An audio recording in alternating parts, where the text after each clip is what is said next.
In today's video, I'm going to teach you how to record a macro in Excel. To get started, open the Excel workbook where you want to create your macro. A macro is simply a recorded set of actions that Excel can replay for you later, which makes it especially useful for repetitive tasks like formatting, cleaning data, or applying the same sequence of steps again and again.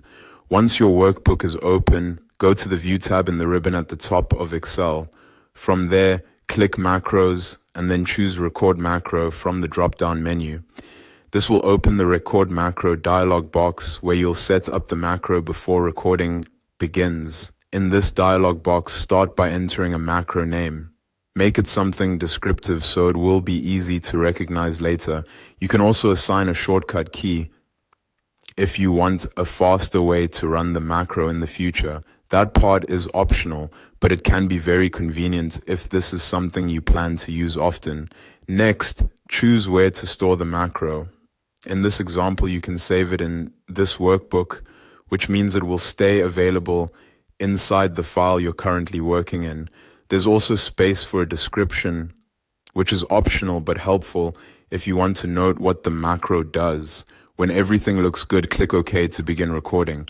Now Excel is watching and recording your actions, so perform the exact steps you want to automate. In this example, the goal is to create a macro for title formatting. First, select the cell that contains your title, then go to the Home tab. In the font group, click Bold, increase the font size to make the title stand out more, and change the font's color. After that, in the alignment group, click Center to center the title in the cell. As you do this, Excel records each action in sequence. When you've finished the actions you want included, go back to the View tab, click Macros again, and choose Stop Recording from the drop-down. This saves the sequence exactly as recorded. To run the macro, stay on the View tab, click Macros again, and select View Macros. You'll see a list of available macros. Choose the one you just recorded, then click Run. Excel will automatically repeat the formatting steps you recorded. And that's it. You've successfully recorded and run a macro in Excel. This is a great way to save time and keep your work consistent, especially when you're applying the same formatting or actions across multiple parts of a workbook.